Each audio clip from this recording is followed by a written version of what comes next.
প্রিয় শিক্ষার্থীরা, আমরা এখন তোমাদের সাথে একটা বিষয় নিয়ে আলোচনা করব, সেটা হচ্ছে সুপার মেশ। আমরা সুপার নোড আলোচনা করেছিলাম, সেখানে কি ঘটেছিল? সুপার নোডের মধ্যে কি হতো বলতো? দুইটা নোডের মধ্যে কোনো ধরনের রেজিস্ট্যান্স ছাড়াই যদি একটা ভোল্টেজ সোর্স থাকতো, তখন আমি তাকে বলতাম সুপার নোড।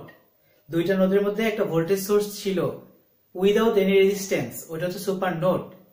কিন্তু আমাদের এখন আলোচনার বিষয় সুপার মেশ। সুপার মেশ কি জিনিস?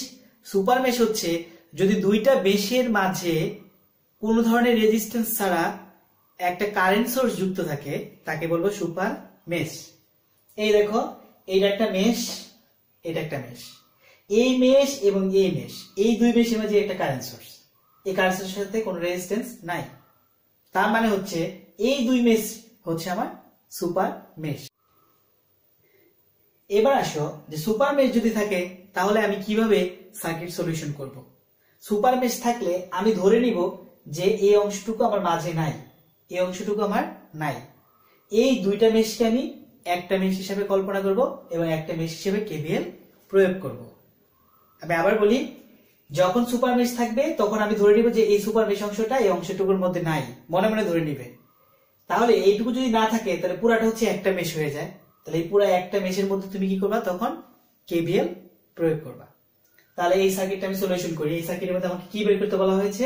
আমাকে বের করতে বলা হয়েছে এই এখানে বিএক্স মানে 4 ওহম রেজিস্টার আরআরএ তে একটা ভোল্টেজ। এটা যদি বের করতে চাও অবশ্যই 4 ওহম আরআরএ তে কি পরিমাণ কারেন্ট যাচ্ছে সেটা আমার জানা দরকার। আমি এটাকে 1 নাম্বার মেশ ধরলাম, তাহলে এটা কারেন্ট হচ্ছে I1। এটা হচ্ছে আমার 2 নাম্বার মেশ, এই কারেন্ট হচ্ছে কি বলতো? I2। এখন আমি ফার্স্ট যে কাজটা করব, অক্সিলারি অংশ নির্ণয় করব। অক্সিলারি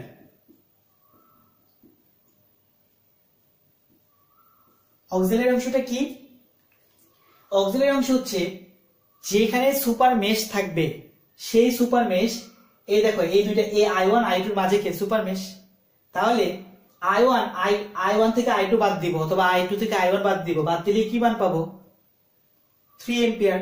কেন? যেহেতু এইটা দুইটার মাঝে অবস্থিত, তাহলে দুইটার মাঝে থাকা মানে হচ্ছে এই কারেন্ট মাইনাস এই কারেন্ট, অথবা এই কারেন্ট মাইনাস এই কারেন্ট সমান কত? 3 এম্পিয়ার। এখন আমি কার থেকে কারে বিয়োগ করব?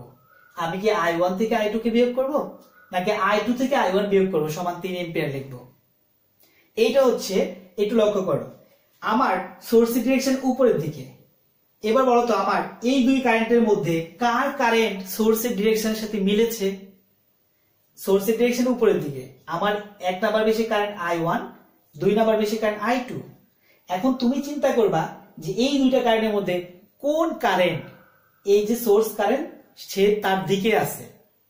এই দেখো তো, I2 যেদিকে যাচ্ছে আমার সোর্স কারেন্ট কিন্তু সেই দিকে যাচ্ছে।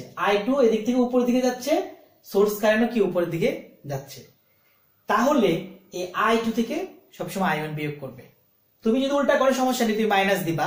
তুমি যদি I1 থেকে I2 বিয়োগ করো তাহলে -3 এম্পিয়ার লিখবা। কিন্তু নিয়মটা কি? এটা যেদিকে যাচ্ছে আমিও কি করব? আমার এই I2 কারেন্ট ওদিকে যাচ্ছে, তার মানে I2 থেকে আমি I1 বিয়োগ করব। অক্সিলারি অংশে আমি বলতে পারি I2 বিয়োগ I1 সমান কত বলতো? 3 এম্পিয়ার। কেউ যদি চায় যে আমি না এভাবে দিব না, আমি শুধু এটাতে এটা বিয়োগ করব, দিতে পারে, কোনো সমস্যা নেই। তাহলে সে লিখবে I1 বিয়োগ I2 সমান -3 এম্পিয়ার। এইটা যে কথা, এটা একই কথা। এরপরে আসো, এটা যেহেতু ছোট্ট সমীকরণ, এটা সমীকরণ ধরলাম কত? এটা সাজিয়ে লিখে কি হবে বলো? -I1 প্লাস I2 সমান কত? 3। এটা সমীকরণ কত? 1। তাহলে এই অক্সিলারি অংশের কাজ আমার শেষ। এরপর আমার যে কাজটা করতে হবে, সুপার মেশ অংশে আমার কেভিএল প্রয়োগ করতে হবে। সুপার মেশ অংশে কেভিএল প্রয়োগ করব, তখন কি নিতে হবে? চিন্তা করতে হবে এই কিন্তু তোমার মাঝে, এটাও কিন্তু আমাদের নাই, এটুকু তুমি আপাতত ধরো ওপেন। তাহলে পুরাটাই হচ্ছে আমার একটা মেশ। তাহলে পুরা মেশের মধ্যে আমি কেভিএল প্রয়োগ করব।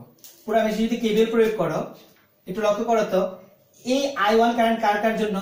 এই 2 ওহম আর এই 1 ওহম দুইটার জন্য কিন্তু I1 কারেন্ট। এবং দেখো এখানে লক্ষ্য করো, এটা এখানে কি এই যে 2 ওহম আর এই কত 4 ওহম, এই দুটার জন্য কি বলতো? কারেন্টটা কত? I2। আমি আবার বলি, এখানে এই অংশটা যখন ছিল থাকাকালীন এই দুটো কারেন্ট যে ছিল সেই থাকবে, আবার এই দুটো কারেন্ট যে ছিল সেই কিন্তু থাকবে। এটাকে ওপেন করার তোমার দরকার নেই, এভাবে রেখে দাও। মনে মনে ধরবে সে হচ্ছে এখানে নাই। সুপার মেশ অংশে আমি কেবিএল প্রয়োগ করি।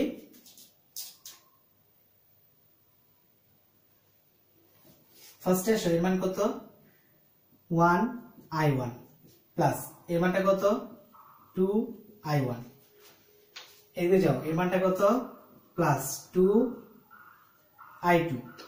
এদিকে আসে পরে প্লাস 4i2 সমান কত 0। এই পুরো মেশের মধ্যে আমি একত্রে কেবিএল প্রয়োগ করলাম, যেহেতু এটা সুপার মেশ। এরপর i1 কয়টা 3i1 6i2 সমান কত 0। এটা সমীকরণ কত 2। তাহলে এটা যদি সমীকরণ 2 হয় তাহলে সমীকরণ 1 আর 2 সলিউশন করে কি মান পাবো i1 i2। তোমার কি বের করতে হবে vx।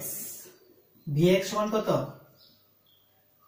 i2 into 4।